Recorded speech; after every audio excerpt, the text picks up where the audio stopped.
अगर मैं आपसे एक सवाल पूछूं, किस देश की जनता सबसे ज़्यादा शेयर मार्केट में इन्वेस्ट करती है, तो आपका जवाब होगा यूएसए। हाँ, आप सही हैं और मेरा भी जवाब यही होगा।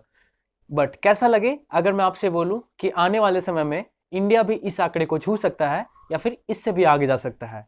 कुछ भी। नमस्कार दोस्तों, मैं रवि आज के इस वीडियो में आपका स्वागत करता हूं। आज के इस वीडियो में हम जानेंगे इंडियन शेयर मार्केट में हुई पिछले 2 सालों में ग्रोथ के पीछे के रीजन और क्या हमें इंडियन शेयर मार्केट में इन्वेस्ट करना चाहिए या नहीं करना चाहिए और क्यों करना चाहिए। चलिए इसके पीछे के रीजन को समझते हैं कुछ आंकड़ों की मदद से।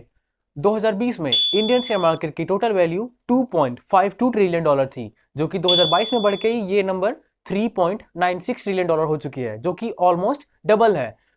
जो ग्रोथ इंडियन शेयर मार्केट ने पिछले 5 सालों में की है वो उससे भी ज्यादा उसने 2 सालों में करके दिखाया है। तो क्या है इसके पीछे के रीजन और क्यों इतना बड़ा ग्रोथ इंडियन शेयर मार्केट ने पिछले 2 सालों में दिया है। इसके साथ ही हमारा शेयर मार्केट दुनिया का 7वां सबसे बड़ा स्टॉक एक्सचेंज बनकर उभरा है। चलिए समझते हैं इसके पीछे के कारण को with the help of some points. Point number 1, digitalization. दोस्तों, मेट्रो सिटी से लेके इंडिया में गांवों तक इंटरनेट पहुंचा है। इसके साथ ही हमारे इंटरनेट यूजरों की संख्या भी बढ़ी है। 2016 में इंडिया में टोटल 32 करोड़ से ज़्यादा इंटरनेट यूजर्स थे और हमारे शेयर मार्केट में इन्वेस्टरों की संख्या 2 करोड़ से ज़्यादा थी। वहीं 2022 में टोटल इंटरनेट यूजरों की संख्या 90 करोड़ के पार पहुंच चुका है और हमारे इंडियन शेयर मार्केट में इन्वेस्टरों की संख्या 12 करोड़ के पार पहुंच चुका है। तो अगर हम इस आंकड़े को ध्यान से देखें तो इंटरनेट यूजरों में 3 गुना की बढ़ोतरी हुई है और इंडियन शेयर मार्केट में 6 गुना की बढ़ोतरी हुई है। तो इससे ये बात तो साफ पता चलता है कि इंटरनेट यूजर्स के बढ़ने के साथ ही इंडियन शेयर मार्केट में इन्वेस्टरों की संख्या की बढ़ोतरी हुई है। Point number 2, simplicity. दोस्तों, 2000 से पहले अगर आप इंडियन शेयर मार्केट में इन्वेस्ट करना चाहते हो या ट्रेड करना चाहते हो, आपको बॉम्बे जाना पड़ता। दोस्तों, इंडिया में उस टाइम पे एक ही जगह पे ट्रेड होती थी, जो कि है बीएससी की बिल्डिंग। और आप समझ सकते हो कि एक आम इंसान के लिए, एक रिटेल इन्वेस्टर के लिए कितनी मुश्किल बात है कि वो बॉम्बे में जाके ट्रेड करे। तो इसीलिए उस टाइम तक शेयर मार्केट लोगों तक नहीं पहुंच पाया था। दोस्तों, 2000 में इंडियन शेयर मार्केट में एंट्री होती है एजेंट्स की। एजेंट के थ्रू उस टाइम पे ट्रेडिंग होने लगा।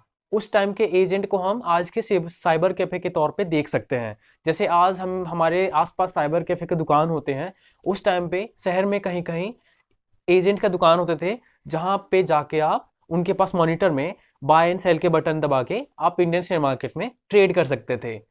तो उस टाइम तक भी लोगों के लिए थोड़ा सा मुश्किल इसलिए रहा क्योंकि एजेंट अपने निजी फायदे के लिए इंडियन शेयर मार्केट में लोगों को गलत तरीके से गाइड करते थे, जिससे उनका तो प्रॉफिट होता था बट लोगों का पैसा नुकसान होता था। इसीलिए उस टाइम तक भी लोगों के लिए इतना आसान नहीं था इंडियन शेयर मार्केट में इन्वेस्ट करना और पैसे बनाना। दोस्तों, 2010 इंडियन शेयर मार्केट के लिए काफी रेवोल्यूशन का काम किया।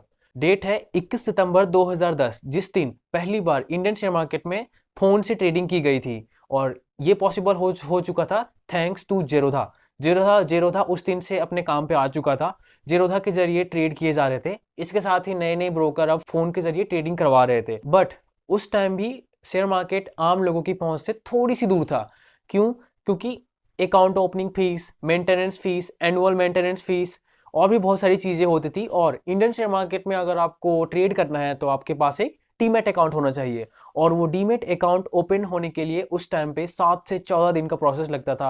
आपको अपना डॉक्यूमेंट कुरियर करवाना पड़ता था। इससे थोड़ा सा मुसीबतें होती थी और इतना आसान नहीं होता था एक डीमैट अकाउंट ओपन करवाना और इंडियन शेयर मार्केट में इन्वेस्ट करना या ट्रेड करना।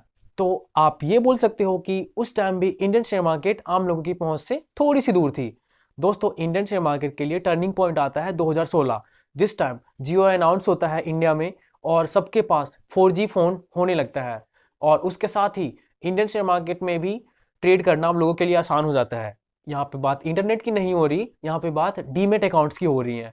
पहले जहाँ आपको डीमेट अकाउंट ओपन करने के लिए 7 से 14 दिन लगते थे, आपको अपना डॉक्यूमेंट कुरियर करवाना पड़ता था, बट आज वही चीज़ आपको 48 घंटे के अंदर आपका डीमेट अकाउंट ओपन होके मिलता है। वो भी आपके घर से, आप कहीं से भी अपना डीमेट अकाउंट ओपन कर सकते हैं। तो ये फर्क हो चुका है, जहाँ पे 14 दिन लगते थे वहीं पे आज 48 घंटे के अंदर ही आप ट्रेड स्टार्ट कर सकते हो। पॉइंट नंबर 3, दोस्तों पॉइंट नंबर 3 थोड़ा सा आपको अजीब लगे, बट इसका भी एक अहम रोल है इंडियन शेयर मार्केट में इन्वेस्टरों को अट्रैक्ट करने का। Harshad Mehta scam web series. Harshad Mehta scam के बारे में आज इंडिया का बच्चा बच्चा जानता है। Basically Harshad Mehta scam India में सबसे बड़ा शेयर मार्केट का घोटाला माना जाता है। 2020 में हर्षद मेहता स्कैम आता है और लोगों ने इसे खूब देखा और खूब प्यार दिया, और लोगों को ये समझ में आने लगा कि एक आम लड़का, एक नॉर्मल इंसान शेयर मार्केट में कैसे आगे जाकर शेयर मार्केट पे राज करता है, कैसे इतने पैसे कमाता है कि उस टाइम पे वो एक अपनी फैमिली के लिए मुंबई जैसे इलाके में एक बंगला खरीद सकता है और अपने लिए एक उस टाइम पे लेक्सस कार खरीद सकता है, जो कि बहुत बड़ी बात है। तो हर्षद मेहता स्कैम से लोगों के अंदर तो इतना आ चुका था कि हम भी अब शेयर मार्केट में इन्वेस्ट करके हर्षद मेहता की तरह पैसे कमा सकते हैं। पैसा ही पैसा होगा। उस टाइम पे हर्षद मेहता का ही बोलबाला चलता था। अगर हर्षद मेहता बोले शेयर मार्केट अप तो शेयर मार्केट अप, अगर हर्षद मेहता बोले शेयर मार्केट डाउन तो डाउन। तो ये चीजें वेब सीरीज में कवर की गई हैं, जिससे लोगों के अंदर थोड़ी सी क्यूरियोसिटी जगी कि हम भी शेयर मार्केट में इन्वेस्ट करके पैसे कमा सकते हैं। दोस्तों पहले लोग शेयर मार्केट को जुआ, इवन अब भी बोलते हैं, जिनको पता नहीं होता शेयर मार्केट क्या होता है, अब भी लोग बोलते हैं जुआ है। पहले लोग शेयर मार्केट को जुआ बोलते थे, पता नहीं क्या क्या बोलते थे, सट्टा बाजार। बट हर्षद मेहता स्कैम के बाद थोड़ा सा क्लैरिटी हुई है कि शेयर मार्केट में पैसे बनाए जा सकते हैं, वो भी थोड़ी सी नॉलेज, थोड़ी सी रिसर्च करके। दोस्तों फोर्थ पॉइंट है लॉकडाउन। लॉकडाउन सबसे अहम पॉइंट है। क्योंकि लोगों के पास फ्री समय था, बट उनको अपनी बेसिक ज़रूरतें खाने पीने के लिए पैसे की ज़रूरत थी और लोगों के पास जॉब था नहीं, तो उनके पास सवाल आता है कि वो पैसे कहाँ से अर्न करेंगे। तो उसके लिए वो इंटरनेट पे चले गए और उन्होंने उस टाइम पे हर्षद मेहता स्कैम देखा, उन्हें शेयर मार्केट का आइडिया मिला। देखिए चीज़ें कैसे कनेक्ट होती हैं। हर्षद मेहता का सीरीज देखने के बाद उन्हें शेयर मार्केट का आइडिया मिला, लोगों ने अपना पैसा शेयर मार्केट में डालना स्टार्ट किया लॉकडाउन में कि हम भी पैसे कमा सकते हैं। इसका पता हमें इस आंकड़े से पता चलता है। 2020 में निफ्टी की प्राइस 9,000 रुपये थी। दोस्तों अगर आपको नहीं पता निफ्टी क्या होता है तो मैं आपको बताता हूँ। निफ्टी इंडिया के टॉप 50 कंपनी का एक एवरेज प्राइस दिखाती है, जो कि 2020 में निफ्टी का प्राइस 9,000 रुपये था। वहीं 2022 में इसका प्राइस 18,000 रुपये हो चुका है। आप समझ सकते हैं कि ये ऑलमोस्ट डबल है, और ये एक शेयर मार्केट के लिए बहुत बड़ी बात होती है। 2 गुना ग्रोथ पिछले 2 सालों में। जो निफ्टी ने 5 सालों में ग्रोथ नहीं दिखाया था, उससे भी ज़्यादा ग्रोथ उसने 2 सालों में कवर किया है। कैसे? इसका आंसर मिल चुका है हमें कि लोगों ने लॉकडाउन में अपना पैसा शेयर मार्केट में डाला है। दोस्तों अब आप बोलोगे कि ठीक है, इंडियन शेयर मार्केट ने 2 सालों में इतनी ग्रोथ की है, बट इसकी क्या गारंटी है कि आगे भी ऐसी ग्रोथ करती रहेगी? हाँ, आप सही हो, इसकी कोई गारंटी नहीं है, बट इसको कुछ आंकड़ों की मदद से समझा जा सकता है। 2020 में इंडियन शेयर मार्केट में इंडिया की पॉपुलेशन का टोटल 1.6% ही इन्वेस्ट करती थी। वहीं यूएसए में 2020 में 55% टोटल आबादी इन्वेस्ट करती थी शेयर मार्केट में। 2022 में इंडिया में टोटल 7.4% आबादी इंडियन शेयर मार्केट में इन्वेस्ट करना स्टार्ट कर चुकी है, और वहीं यूएसए में ये आंकड़ा बढ़ के सिर्फ और सिर्फ 55 से 58% हुई है। तो इसे समझते हैं। जैसा कि आप देख सकते हैं, यूएसए में टोटल 55 से बस 58, जो कि 3% है, बट इंडिया में 1.6 से 7 पहुंच चुकी है। मतलब ऑलमोस्ट दोस्तों 7 गुना। ये बहुत बड़ी बात है। 7 गुना किसी इन शेयर मार्केट के लिए ग्रोथ करना, किसी पब्लिक को अट्रैक्ट करना बहुत बड़ी बात होती है। दोस्तों अब आप इमेजिन कीजिए, जब इंडिया की पॉपुलेशन और ज़्यादा इन्वेस्ट करेगी और ज़्यादा लोगों में अवेयरनेस आएगी, तो क्या होगा निफ्टी का प्राइस, कितना हो जाएगा निफ्टी का price? It's unimaginable, it's unbelievable, कितना पैसा हो सकता है मार्केट में। दोस्तों पूरी दुनिया अभी इंडिया को एक अपॉर्चुनिटी की तरह देख रही है। इन्वेस्टर आ रहे हैं हमारे पास, मैन्युफैक्चरर आ रहे हैं हमारे पास, तो इससे लोगों को रोजगार मिलेगा और इंडिया की इकोनॉमी ग्रोथ होगी, और इंडिया की इकोनॉमी ग्रोथ होगी तो शेयर मार्केट भी हमारा आगे बढ़ेगा।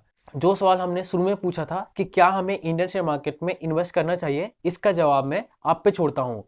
लेकिन इस बात को समझिए कि आने वाले समय में इंडिया के पास ऐसी हजारों और सैकड़ों अपॉर्चुनिटीज आएंगे, तो इंडिया के पास ग्रोथ की कमी नहीं होगी। आने वाले 10 से 15 सालों में निफ्टी का प्राइस कितना बढ़ सकता है आप अंदाजा भी नहीं लगा सकते, ना ही मैं अंदाजा लगा सकता हूँ।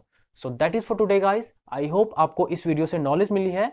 अगर आपको लगता है कि ये नॉलेज आपके दोस्तों तक, आपके फैमिलीज तक पहुंचना चाहिए, तो इस वीडियो को शेयर करें। Thank you so much for watching. Ravi Kumar signing of.